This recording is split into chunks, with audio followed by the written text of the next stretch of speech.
prie, un seul Dieu, Amen.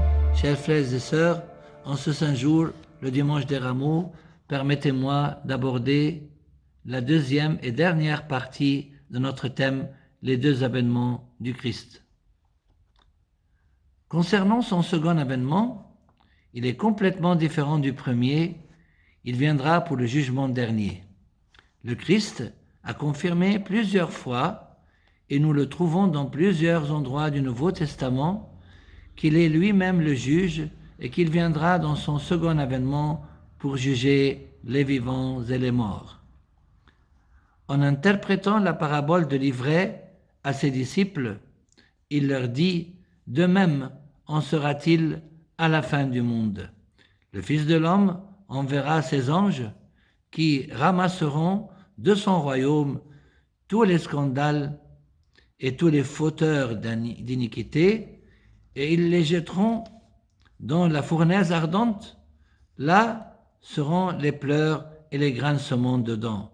Alors les justes resplendiront comme le soleil dans le royaume de leur Père. Il a dit aussi, c'est qu'en effet le Fils de l'homme doit venir dans la gloire de son Père avec ses anges, et alors il rendra à chacun selon sa conduite. Il nous décrit lui-même le jour horrible du jugement dernier, en disant « Quand le Fils de l'homme viendra dans sa gloire, escorté de tous les anges, alors il prendra place sur son trône de gloire. Devant lui seront rassemblées toutes les nations, et il séparera les gens les uns des autres, tout comme le berger sépare les brebis des boucs. Il placera les brebis à sa droite et les boucs à sa gauche. Après, il poursuit son discours et montre aux justes et aux méchants leur destin. En parlant de la fin du monde et de ses signes, il dit « Et alors, on verra le Fils de l'homme venant dans des nuées avec une grande puissance et gloire.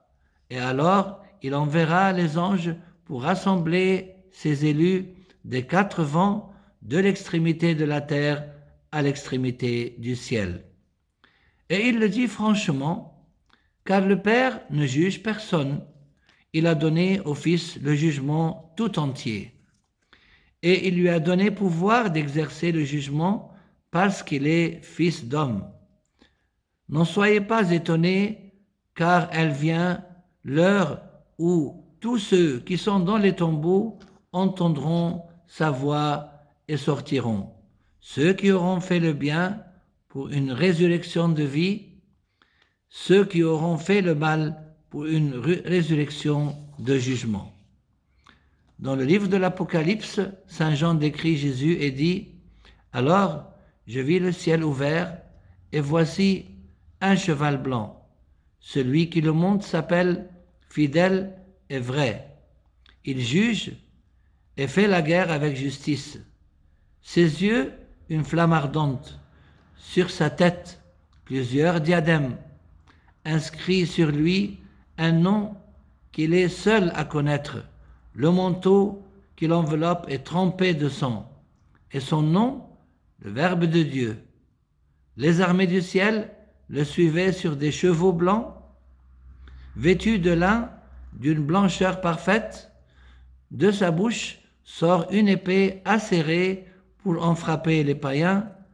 Un nom est inscrit sur son manteau et sur sa cuisse, Roi des rois et Seigneur des seigneurs. Et au dernier chapitre de l'Apocalypse, le Christ dit « Voici que mon retour est proche, et j'apporte avec moi le salaire que je vais payer à chacun en proportion de son travail. Je suis l'alpha et l'oméga, le premier et le dernier, le principe et la fin.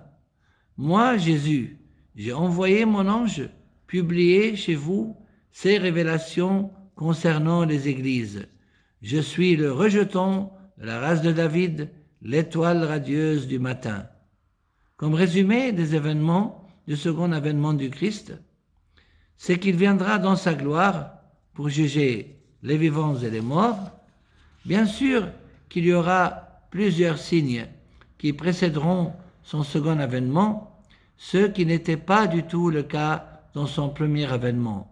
Parmi ces signes, le soleil s'obscurcira, la lune ne donnera plus sa lumière, les étoiles se mettront à tomber du ciel et les puissances qui sont dans les cieux seront ébranlées.